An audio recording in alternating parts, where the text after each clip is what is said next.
De toute façon, aujourd'hui, on va vers de l'agroécologie intensive avec de moins en moins de pesticides et d'insecticides.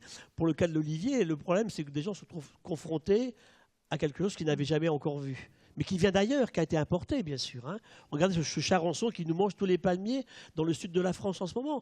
Ils sont venus comment? Par les Jeux Olympiques en Grèce et par l'exposition universelle à Séville.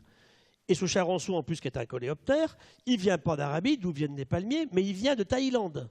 Ça veut dire qu'aujourd'hui, tout fait le tour du monde, en fait. Hein.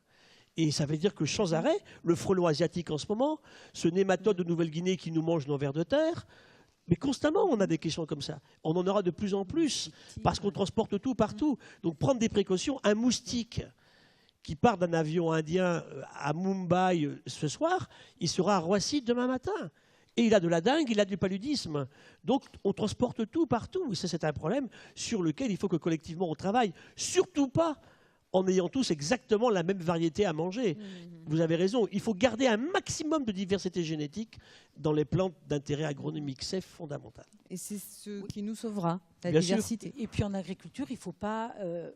il faut privilégier la multiplicité des espèces et pas être en monoculture seulement. Il faut pas mettre tous les œufs dans le même panier, comme on dit. Car la monoculture fragilise infiniment. Terriblement. Bien sûr. Si c'est un clone, par exemple, sur les arbres, on l'a vu en Amazonie, un clone.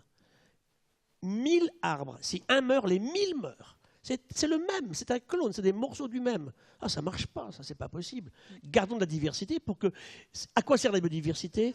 À répondre au changement. Depuis l'histoire des origines de la vie, c'est ça. Et comme l'homme crée des conditions de changement comme jamais aujourd'hui, il a encore plus besoin de biodiversité.